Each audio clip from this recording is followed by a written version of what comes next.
안녕하세요. 부자비즈의 이경입니다. 여름철 창업시장에서 관심을 모으는 대표적인 업종이 아이스크림 전문점이죠. 깔끔하고 예쁜 인테리어, 재고 부담이 적고 운영이 쉬워서 여성들에게 인기를 얻는 대표적인 창업 아이템입니다. 직장인들의 투잡으로도 인기입니다. 아이스크림 전문점도 시대의 흐름에 따라서 변하고 있는데요. 여름에만 즐기던 아이스크림이 지금은 사시사철 즐기는 디저트로 여겨지고 있기도 하고요. 아이스크림과 음식을 결합해서 창의적이고 독특한 메뉴가 등장하기도 합니다. 오늘은 최근의 아이스크림 카페 시장 동향과 아이스크림 카페 어떻게 운영해야 하는지, 또 창업 성공 노하우가 무엇인지 10가지로 정리해 보았습니다. 딸기, 완두콩, 양파, 군고구마, 감태, 와인. 이제 아이스크림 재료로 불가능한 것은 없어 보입니다.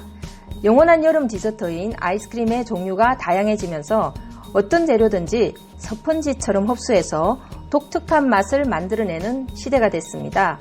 덕분에 아이스크림 카페도 다양해지고 있습니다.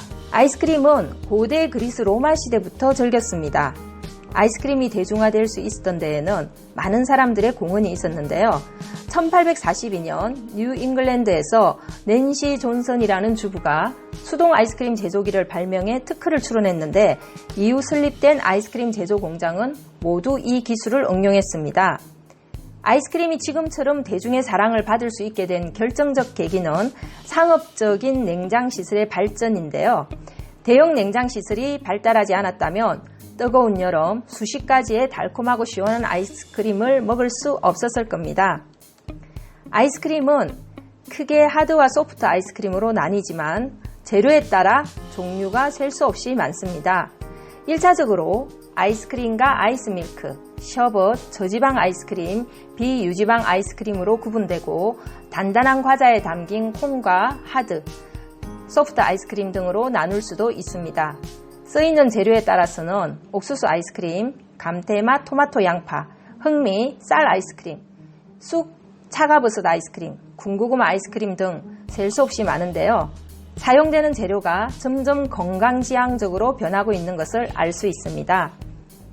마트나 편의점에서 구매하는 빈가가 아닌 전문점 형태의 아이스크림 전문점이 우리나라에 등장해 인기를 모으기 시작한 것은 1985년 한국에 진출한 베스킨라빈스 이후의 일인데요. 90년대에는 한때 생과일 아이스크림 바람이 불어서 떼르드 글라스, 샤베르 등의 브랜드가 인기를 얻으며 여성 창업 희망 1순위 업종으로 등극하기도 했습니다. 생과일 아이스크림 열풍이 잦아진 이후에는 요거트 아이스크림 바람이 불기도 했습니다.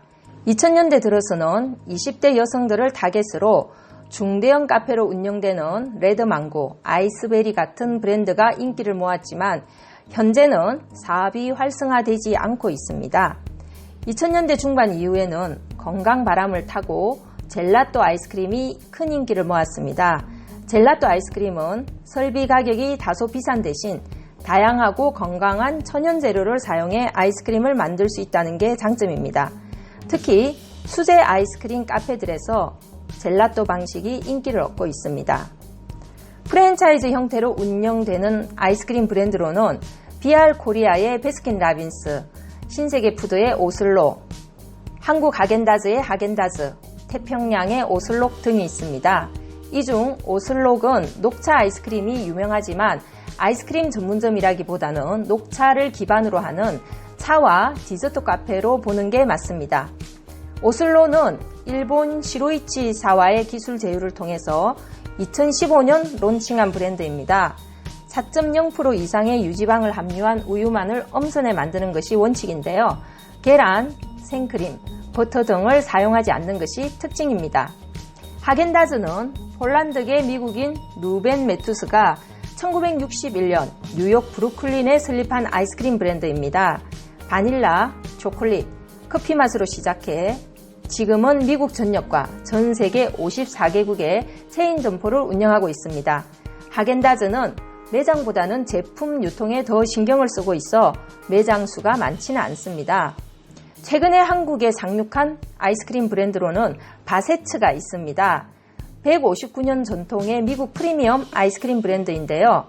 미국은 물론 국내에서도 유명인들이 좋아하는 아이스크림으로 알려져 있습니다. 전 세계에서 공급받는 최상품 원료와 미국 필라델피아 자연환경에서 생산되는 최고 등급의 원유로 제조되는 슈퍼 프리미엄 아이스크림을 표방하고 있습니다. 미국 전역에 450여 개의 매장을 운영 중이고 백악관에도 납품되는 브랜드입니다. 국내에서는 소형 카페형 매장으로 운영이 되고 있습니다. 아이스크림 외에 디저트, 커피 등의 음료를 강화해 수익을 높였습니다. 롯데가 운영하는 나뚜루는 2010년 중반 크게 인기를 끌면서 점포수가 급증했으나 현재는 문을 닫은 매장도 많이 있습니다. 2014년경 아이스크림에 천연 벌집 덩어리를 넣어서 판매해 젊은 층에게 폭발적인 인기를 얻었던 아이스크림이 있는데요. 바로 벌꿀 아이스크림입니다. 대표적인 브랜드는 소프트리이죠. 하지만 벌꿀 아이스크림 토핑 관련 식품 이슈가 사회적 논란이 된 이후에는 현재는 사업이 많이 위축되어 있습니다.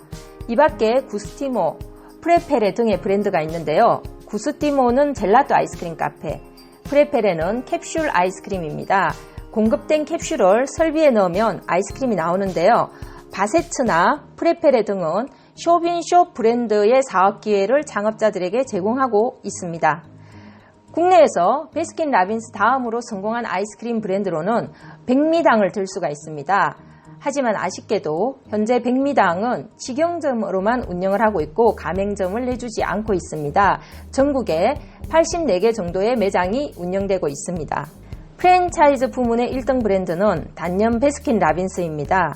2018년 기준 전국에 1375개 매장을 가지고 있고 이 중 직영점이 87개입니다. 베스킨라빈스 점포당 평균 매출은 연평균 무려 5억 800만 원대인데요. 웬만한 중견 피자 브랜드의 평균 매출보다 높은 수준입니다.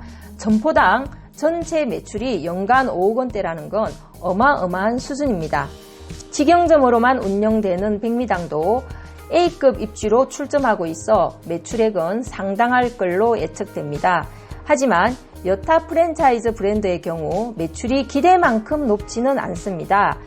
평균적으로 연간 매출액이 1억 원에서 2억 원 선인데요. 신세계푸드가 운영하는 오슬로의 경우도 2018년도 점포당 연간 평균 매출액은 1억 5천만 원대였습니다.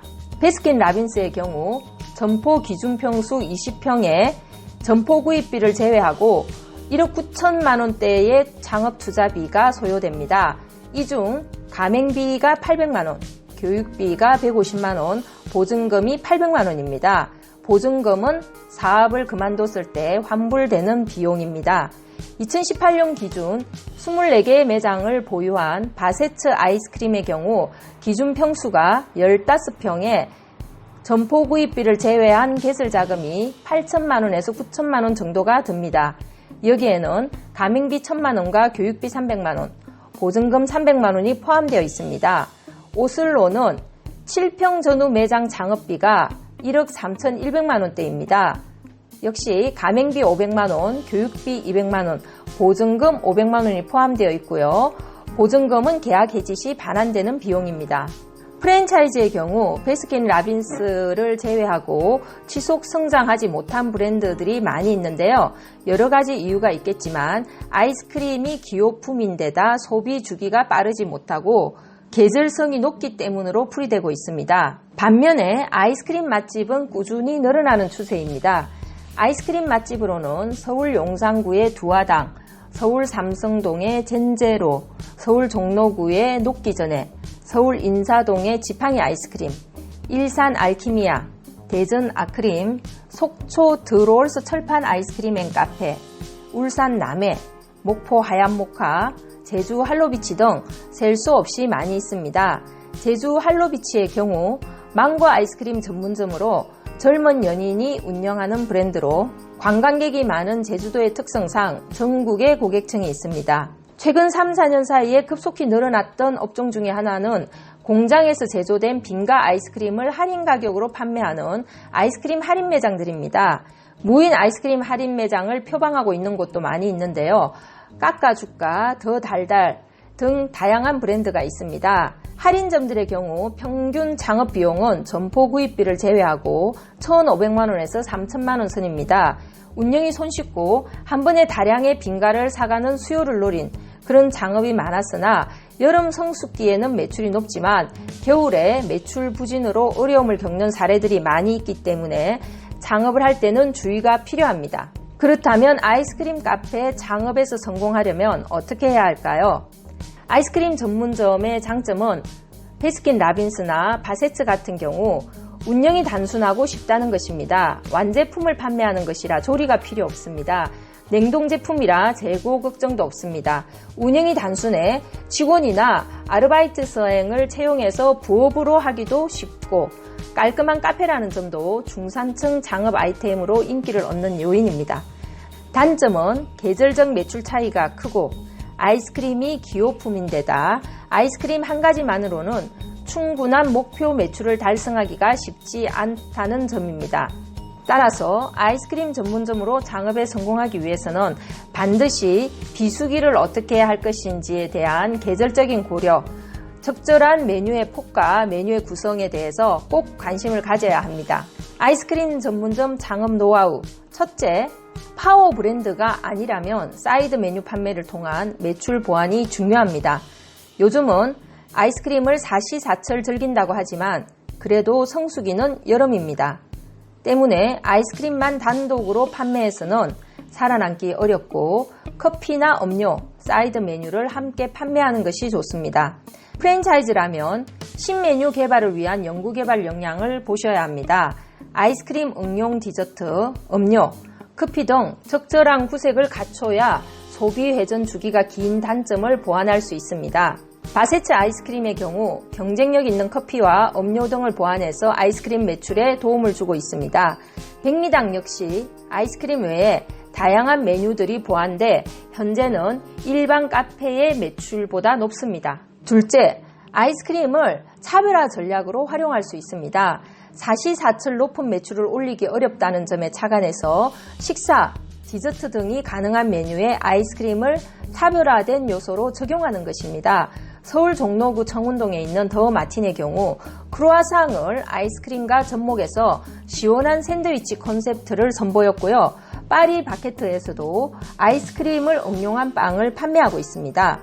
셋째, 케토 식단을 아이스크림에 응용하는 것인데요. 아이스크림을 끓이는 가장 큰 이유 중 하나는 너무 달기 때문에 살이 찐다는 것입니다. 케토 식단은 저탄수화물, 고지방 식단을 말하는데요. 다이어트에 도움이 되는 식단법입니다. 아이스크림에 적용한다면 아이스크림의 비중을 줄이고 건강한 식재료를 많이 가미해서 아이스크림의 건강 콘셉트를 강화하는 것입니다. 특히 단맛도 건강한 단맛을 어떻게 낼 것인가를 고민해야 됩니다. 설탕 덩어리는 누구나 싫어하고 건강에도 해롭죠. 개인 점포라면 젤라또 교육을 받고 다양한 천연 재료를 활용한 아이스크림을 만들어 볼 수도 있겠습니다. 건강 아이스크림 디저트 카페가 되겠죠. 넷째, 아이스크림은 기호식입니다. 자주 먹는 디저트가 아니다 보니 커피보다 브랜드가 미치는 영향이 더 큽니다. 아이스크림은 브랜드 파워와 브랜드 개성, 브랜드 스토리를 가진 곳을 선정하는 것이 좋습니다. 개인 점포라면 반드시 맛집 마케팅을 병행해서 맛있는 디저트 카페로서의 명성을 만들어야 합니다. 다섯째, 고가 제품을 개발하는 것이 좋습니다. 진입 가격은 낮추더라도 자주 먹는 상품이 아니기 때문에 한번 구입할 때 화려한 비주얼 등을 내세워서 고가를 팔아야 높은 매출을 기대할 수 있습니다. 싼 메뉴만 있으면 놀이동산이 아닌 다음에는 많이 팔기도 어렵고 지칠 수 있습니다. 여섯째, 아이스크림은 위생이 매우 중요합니다. 위생관리에 각별히 신경 써야 합니다. 커피만큼 대중적인 수요를 갖고 있지 않으므로 상권 입지 역시 유동인구가 많은 곳에 입점해야 합니다. 일곱째, 아이스크림은 인테리어의 개성이 중요합니다.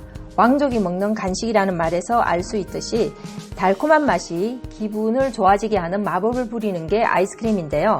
당연히 인테리어 디자인도 달콤한 맛에 어울려야 아이스크림 맛의 만족을 극대화시킬 수 있습니다.